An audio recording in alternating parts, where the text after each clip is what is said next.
आइए फ्रेंड्स, सत्यमेव जयते। जैसा कि हमने पिछले क्लास में आपको पढ़ाया था, जैसे मोमेंटम के बारे में पढ़ाया था और भी बहुत सारा जो पॉइंट्स होते हैं उसको लिए थे, जो हर एग्जाम्स में क्वेश्चन आता है वहाँ से वो लिए थे। तो आज हमने कुछ क्वेश्चंस को लिस्टिंग किया है, उन्हें आइए समझते हैं और देखते हैं। आपको देखते देखते याद भी हो जाएगा, ठीक है। आइए, उम्मीद करते हैं आपको मैं बेहतर बता पाऊँगा। आइए देखते हैं क्या है। तो फर्स्ट ऑफ ऑल ये है पतन, मुक्त पतन। क्या है ये? मुक्त पतन है, जिसको हम लोग बोलते हैं फ्री फॉल। क्या बोलते हैं? Free fall. समझ में आ रहा है? ये क्या है? मुक्त पतन है। तो मुक्त पतन को हम क्या बोलते हैं इंग्लिश में? फ्री फॉल बोलते हैं। क्या बोलते हैं? फ्री फॉल बोलते हैं, ठीक है। तो ये कहता है किसी माध्यम के प्रतिरोध की अनुपस्थिति में वस्तुओं के गिरने की गति को मुक्त पतन कहा जाता है। मतलब ये हुआ किसी माध्यम के प्रतिरोध में, ठीक है। मतलब कोई माध्यम तो दुइगो होता है, एगो हवा माध्यम होता है, लिक्विड माध्यम होता है, गैस माध्यम। माध्यम बहुत तरह के होते हैं, ठीक है। तो अगर कोई माध्यम में कोई भी वस्तु क्या करेगा? प्रतिरोध की अनुपस्थिति में, मतलब वहां कोई प्रतिरोध नहीं लगेगा। प्रतिरोध कहने का मतलब रुकावट होता है। क्या होता है? रुकावट। मतलब जैसे ये कोई वस्तु है, ये वस्तु ऐसे गिर रहा है तो इसको बीच में कोई रोक नहीं रहा है, लेकिन बीच में हवा माध्यम है। हवा माध्यम क्या है? तो यहाँ पे कोई बोल रहा है किसी माध्यम के प्रतिरोध की अनुपस्थिति में, तो यहाँ तो हवा माध्यम है, प्रतिरोध की अनुपस्थिति तो है नहीं, ठीक है। तो जो वस्तु गिरेगा तो गिरने की गति को ही क्या कहते हैं? मुक्त पतन कहते हैं। मतलब कोई भी वस्तु जो मुक्त अवस्था में, ठीक है, क्या कहता है? माध्यम के प्रतिरोध की अनुपस्थिति, मतलब वहां पे कोई प्रतिरोध उत्पन्न नहीं होगा, तो उसी को क्या कहते हैं? फ्री फॉल कहते हैं, मतलब मुक्त पतन कहते हैं। क्या कहते हैं? मुक्त पतन कहते हैं। ये हो गया। अब कहता है निर्वात में सभी वस्तुएं समान त्वरण से गिरती है। निर्वात कहने का मतलब जहाँ पे हवा नहीं होगा। जहाँ पे क्या होगा? हवा बिल्कुल नहीं होगा। तो जहाँ पे हवा नहीं होगा तो वहां पे क्या होगा? निर्वात होगा, जिसको हम लोग वैक्यूम बोलते हैं। क्या बोलते हैं? वैक्यूम। तो वहां पे आप कोई भी वस्तु गिराइएगा तो सभी वस्तुएं समान क्या चीज से? समान त्वरण से गिरेगा। समान त्वरण से कहने का मतलब हुआ उस बॉडी में, जैसे देखिए अगर 10 kg का वस्तु अगर कोई छत से हम अगर गिरा रहे हैं, ठीक है, किसमें? निर्वात में, मतलब वहां पे कोई माध्यम नहीं है। तो अगर 5 kg का भी गिराएंगे कोई भी वस्तु, तो दोनों 10 kg वाला और 5 kg वाला दोनों क्या गिरेगा? समान त्वरण से ही गिरेगा, कोई आगे पीछे नहीं गिरेगा, ठीक है। कब? निर्वात में। कहाँ पे?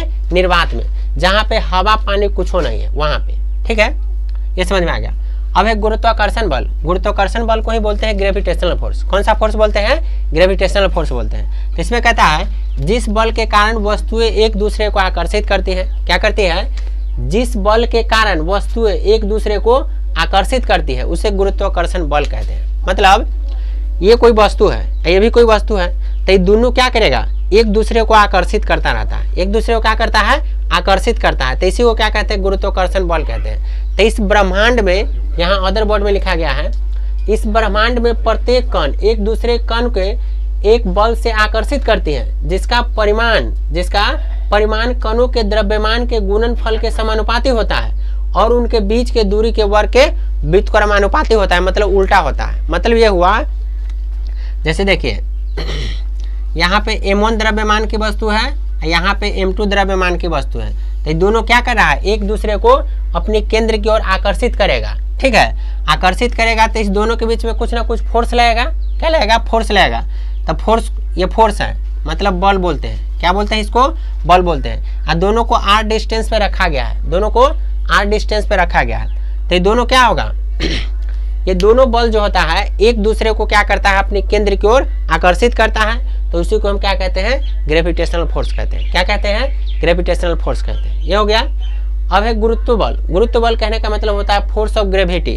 फोर्स ऑफ ग्रेविटी क्या है? तो वह बल जिसके द्वारा कोई वस्तु को पृथ्वी अपनी केंद्र की ओर खींचती है। जैसे देखिए ये कोई वस्तु है, तो ये जैसे हम फेंकेंगे ना ऐसे, तो कहाँ गिर रहा है? नीचे की ओर गिरेगा। कहाँ गिरेगा?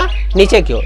तो नीचे की ओर गिरा तो नीचे कुछ ना कुछ क्या है? गुरुत्व बल काम कर रहा है। कौन सा बल?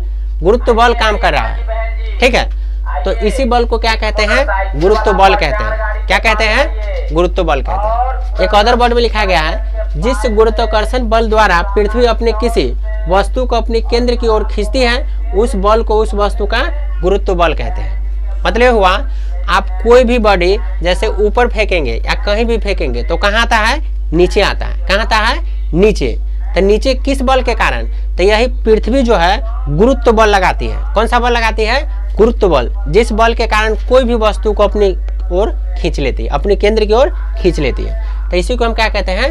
गुरुत्व बल कहते हैं। समझ में आ गया होगा? समझ में आ जाएगा तो इसे अच्छे तरीके से नोट भी कर लीजिएगा, ठीक है। चलिए, अगर वीडियो अच्छा लग रहा है तो चैनल को सब्सक्राइब कर लीजिएगा और दोस्तों के साथ अधिक से अधिक शेयर कीजिए। चलिए, थैंक यू।